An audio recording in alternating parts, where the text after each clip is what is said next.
Eu fui escolhida para ser uma das 17 jovens líderes para os Objetivos de Desenvolvimento Sustentável da ONU, 6 meses atrás.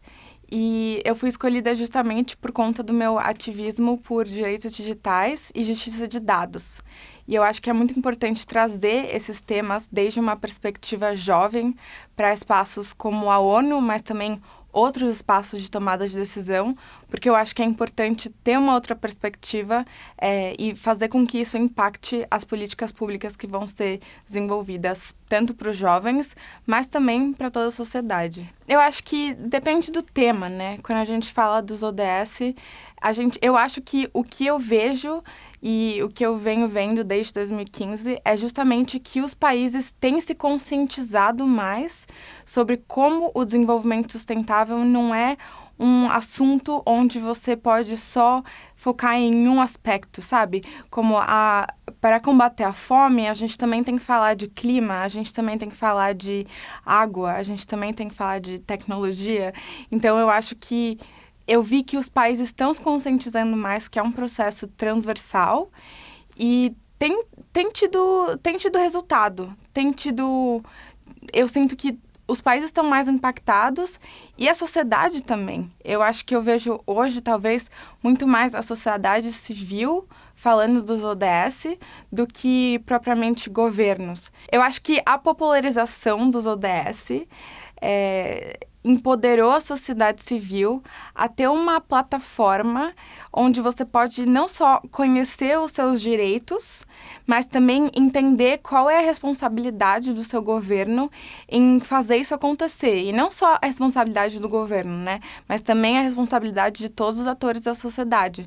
Mas eu sinto que meio que colocou tudo em uma perspectiva que todo mundo sabe para onde ela vai.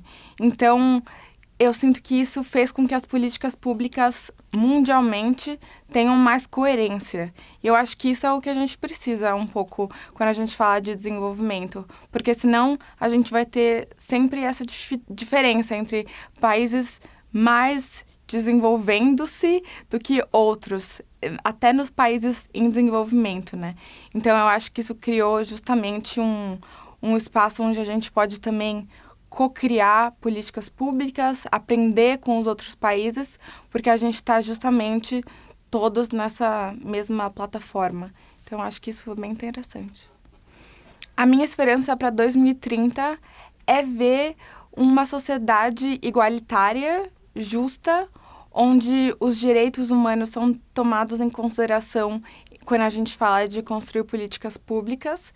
E o que eu espero para 2030 é que os países estejam abertos a revisar justamente esses objetivos de desenvolvimento sustentável, entender não só o que deu certo, mas também reconhecer os seus próprios erros e reconhecer o que não deu certo. Porque o processo não vai acabar em 2030. Então, eu espero que em 2030 os países estejam abertos a continuar esse processo de desenvolvimento até que seja necessário. Bom, a minha especialização é justiça de dados e direitos digitais, né?